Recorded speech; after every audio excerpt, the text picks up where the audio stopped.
Bismillahirrahmanirrahim. Assalamualaikum warahmatullahi wabarakatuh dan selamat sejahtera. Sedikit taklimat ataupun kita panggil perkongsian lah untuk sahabat-sahabat semua yang telah join cohort 14, join cohort 15, satu pula cohort 14. Cohort 15 lah, kita dah cohort ke-15.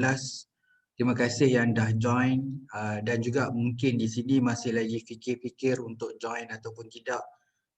Dan juga yang belum mendaftar boleh lagi mendaftar. Okey, pakcik ringkaskan, cohort 15 akan bermula pada minggu ini.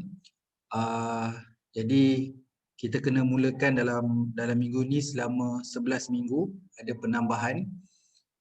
Bermula pada cohort 14 sebenarnya, daripada kita ada 10 minggu menjadi 11 minggu. Dan susulan daripada kita nampak kejayaan masa cohort 14 melaksanakan pembentangan pada hari Ahad itu, saya teruskan lagi pada cohort 15 ini. Jadi buat sahabat-sahabat semua, pelajar-pelajar semua, kita akan bermula cohort 15 pada minggu ini. Okey. Memandangkan PKP. Okey, PKP dan keadaan yang bersesuaian, pakcik sendiri dekat UPSI memang kita orang memang tak boleh masuk UPSI.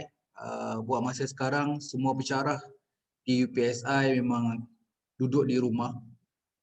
Kedudukan Kaizen ni, center Kaizen betul-betul di hadapan UPSI. Kalau pergi UPSI nampak Kaizen, siapa pergi Kaizen akan nampak UPSI. Jadi sedikit sebanyak orang kenal Kaizen ni pun, kalau silap gaya ingat Kaizen ni adalah UPSI. Tapi sebenarnya Kaizen itu adalah syarikat Sdn Bhd yang perasingan, dia bukan entiti ataupun subsidiaries daripada UPSI. Okey. Saya pendekkan cerita. Kalau ikut perancangan asal, kita memang ada slot online pada Jumaat malam dan Sabtu malam, iaitu pukul 9 pula. Pukul 8 hingga 11 malam. 8 11 malam setiap Jumaat malam dan Sabtu malam. Dan face to face ada pada hari Sabtu. Jadi face to face you all kena datang ke Kaizen Training Center dan kita akan mula kelas jam 9 sampai 4. 4.30, pukul 5, 5.30. Lebih kurang macam itulah, tengok juga pada rancaknya kelas kita tu. Okey. Dan Ahad ni biasanya tak ada. Ahad ni tak ada, ataupun kita ada buat kelas kohort hari Sabtu dan kumpulan satu lagi ada hari Ahad. Jadi pembentangan tu tidak ada. Sama juga pasal kohort 14 bila kita kena start online, jadi kita kena buat hari Ahad. Okey, buat pengetahuan semua, dulu kita ada buat kohort 14 minggu-minggu awal, kita buat juga face to face tu. Jadi makin lama perasan seorang, dua, tiga yang tak join sebab tak selesa kan, sebab kita punya keadaan COVID dan PKP ni.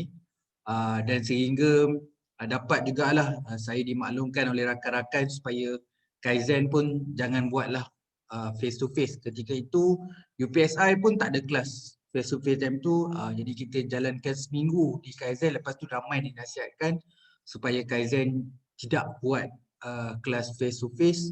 Dan maklumat itu juga saya dapat kenapa saya lewat buat video dan dinasihatkan oleh sahabat-sahabat saya supaya dalam keadaan PKP ni juga saya tidak digalakkan. Sebenarnya nak kata haram tak, tapi sangat-sangat tidak digalakkan untuk saya buat face to face di Kaizen Training Center.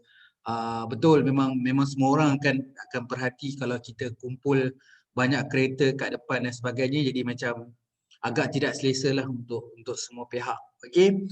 Jadi pakcik nak mencadangkan. Okey, cadangan ini kita boleh berbincang dekat bahagian komen. Nanti saya akan upload di YouTube, nanti you all komen di bawah, kita nak mendapat satu titik solution untuk yang baik. Okey, saya nak mencadangkan.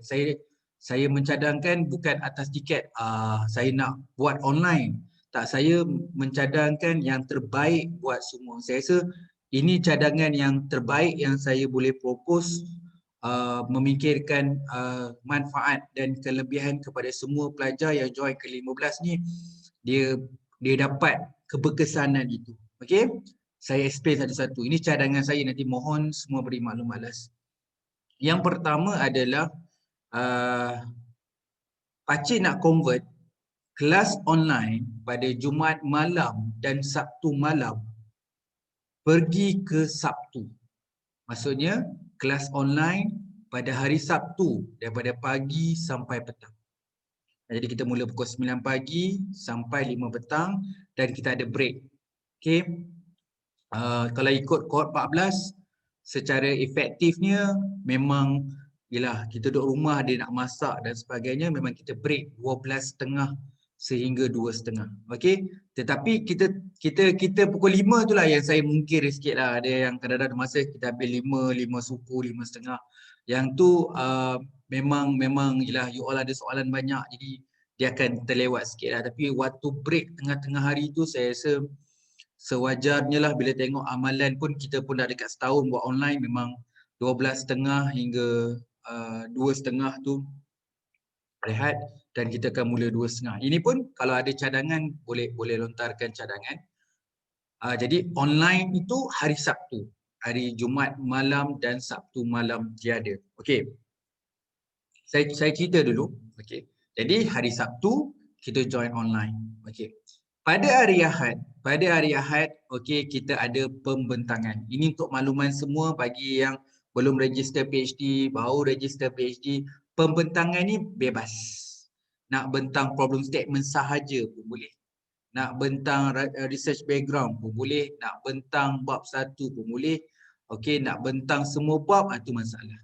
Sebab masa yang saya beri adalah setengah jam untuk seorang.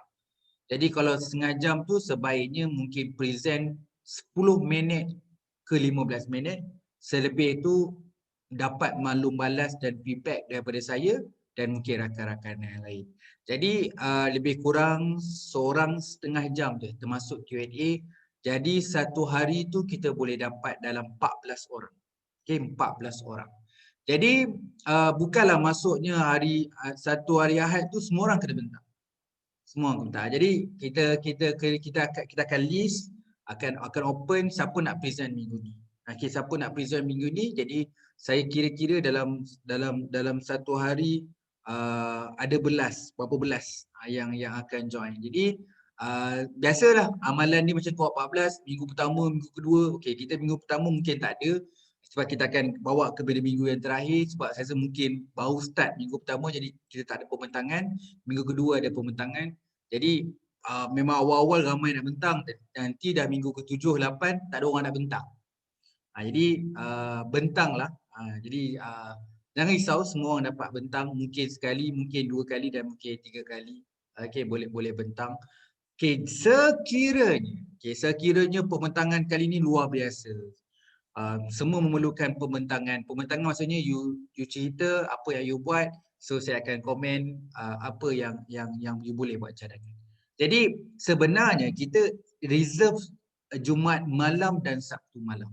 Jadi keperluan sekiranya pembentangan tu extension kita boleh buat, kita boleh buat Jumaat malam dan Sabtu malam. Dan Jumaat malam dan Sabtu malam tu saya reserve walaupun kita dah buat online. Jadi dia bukanlah satu setiap Jumaat malam, Sabtu malam ada je kita buat. Tak. Saya reserve, maksudnya jika perlu, mana pengajaran online kita pun perlu extend lagi. Jadi kita letakkan Jumaat malam dan Sabtu malam tu sebagai platform untuk ekstra. Okey, untuk ekstra. Okey. Itu yang awal saya nak beritahu. Online hari Sabtu, hari Ahad kita buat pembentangan. Pembentangan sangat best. Yang tak bentang, tolonglah you join sekali sebab you akan rasakan, oh macam you menghadiri masa proposal defense dah dapat ilmu. Oh macam ni orang bentang, macam ni orang buat slide, macam ni proses Q&A, macam mana nak jawab. So possibility apa yang sahabat-sahabat you all bentang, itu juga yang you boleh tambah baik dalam thesis. Jadi hari Ahad ni memang saya sendiri dapat rasa kesan dia bila melihat orang bentang. Saya sendiri dapat ilmu, orang yang mendengar pun seronok. Jadi benda ni memang Memang kalau saya rakam kat video, antara ramai orang view dalam kohort memang dekat bahagian pembentangan lah. Okay. Alright.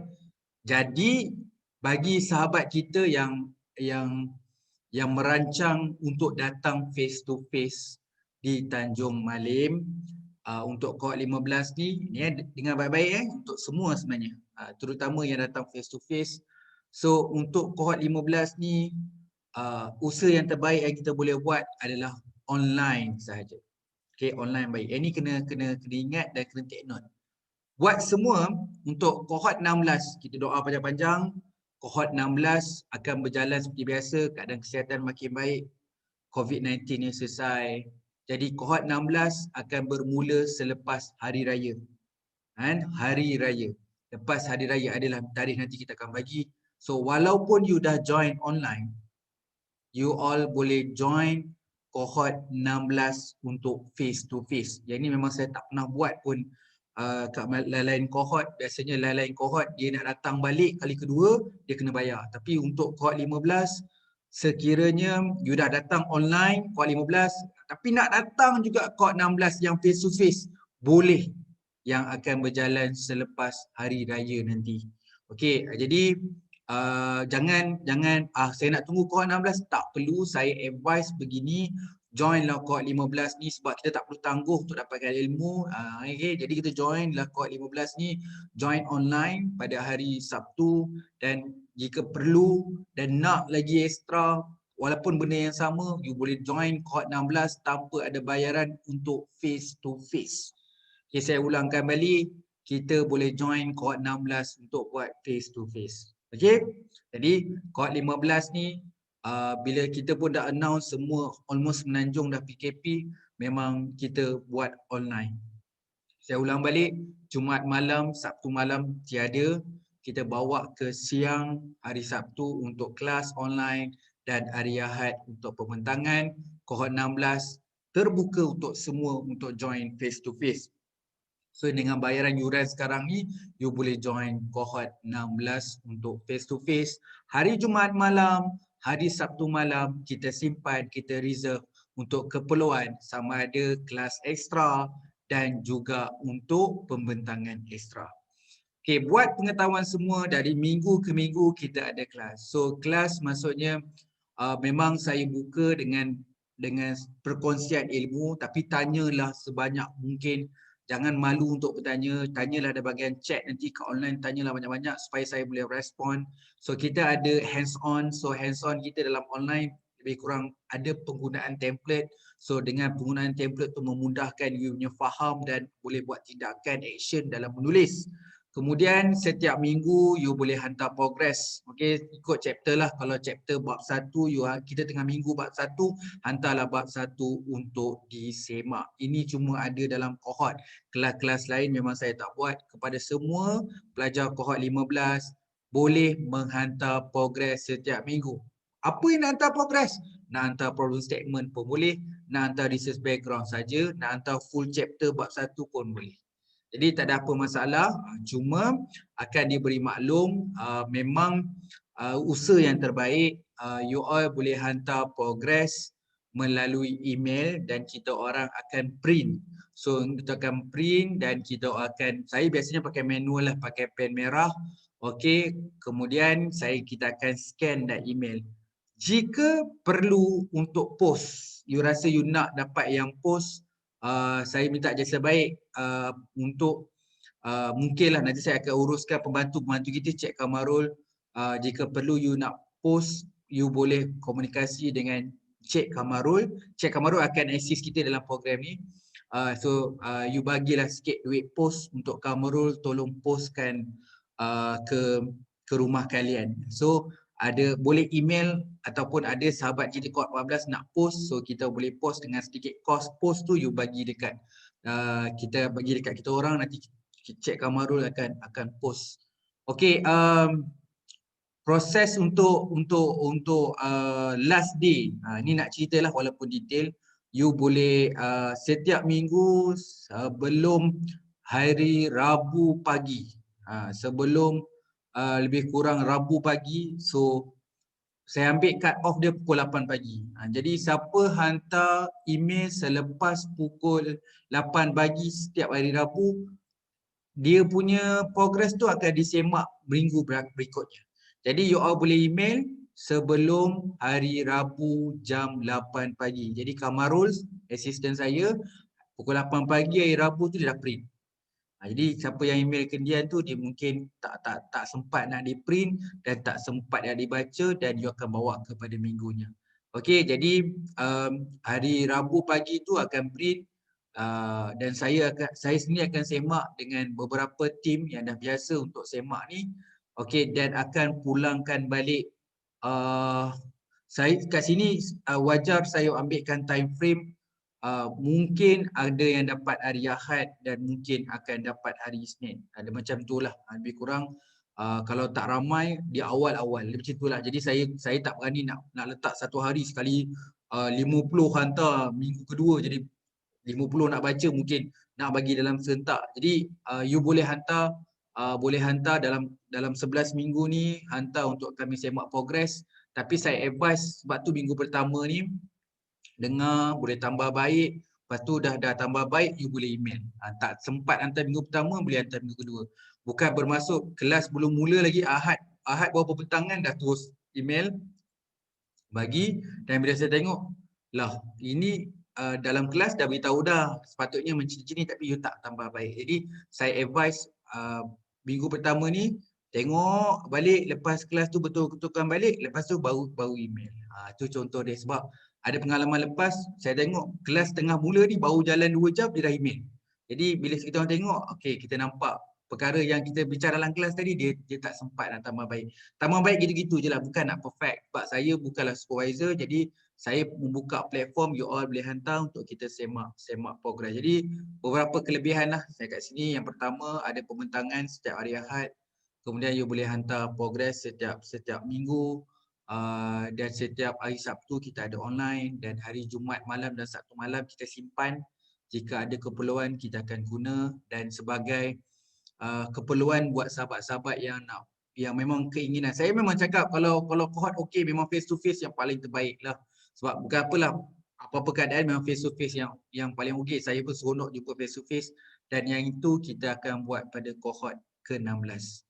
Okey, akan ada yang kata, saya join cohort 16, kenapa you nak tunggu join cohort 16 walhal you boleh start pada cohort 15. Okey, cohort 16 you boleh join lagi sekali bila keadaan okey dan boleh buat face to face. Okey, begitu juga kalau tak boleh cohort 16 tiba-tiba online lagi, boleh pergi cohort 17. Kita setahun 3 intake. Jadi 2021 cohort 15, cohort 16 dan cohort 17.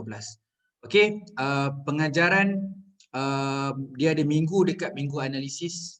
So minggu dekat analisis, amalan dia mungkin saya akan alternate, dan mungkin ada pembantu yang lain, mungkin ada guru-guru yang lain yang memang highly recommend. Contoh saya cover analisis kuantitatif dan dia akan cover analisis kualitatif. Jadi jangan risau dia tak clash. Jadi siapa yang buat mixed method, dia ada extra.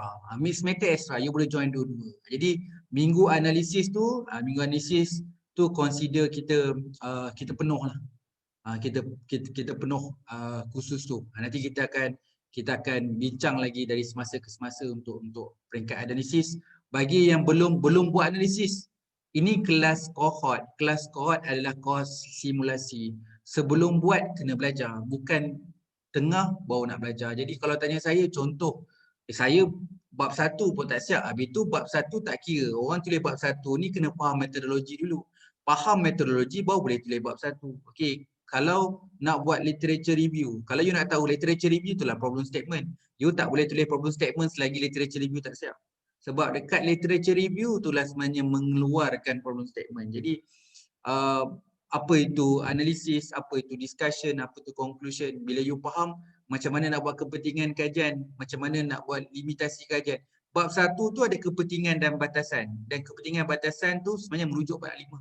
Kalau you tak faham nak menulis bab 5, macam mana nak tulis kepentingan dan juga limitasi. Jadi daripada cohort 1 memang approach tu begitu. memang saya ucapkan terima kasih dan ramai juga Cohort 15 yang baru register dan belum register PhD join Cohort 15, satu tindakan yang baik bagi saya. Jadi you memang habis Cohort 15 ni faham what is thesis dan apa you nak buat, kat mana you nak mula, kat mana yang you nak tulis, yang ni nak buat apa, itu kelebihan. Jadi buat sahabat-sahabat kita yang tengah berjuang, ini juga platform. Kalau kita tak mulakan Cohort 15, bila lagi? Okey, dengan sedikit bantuan sama-sama dalam satu komuniti dan saya pakcik akan cuba bantu mana yang boleh. Okey, pakcik tak nak panjangkan.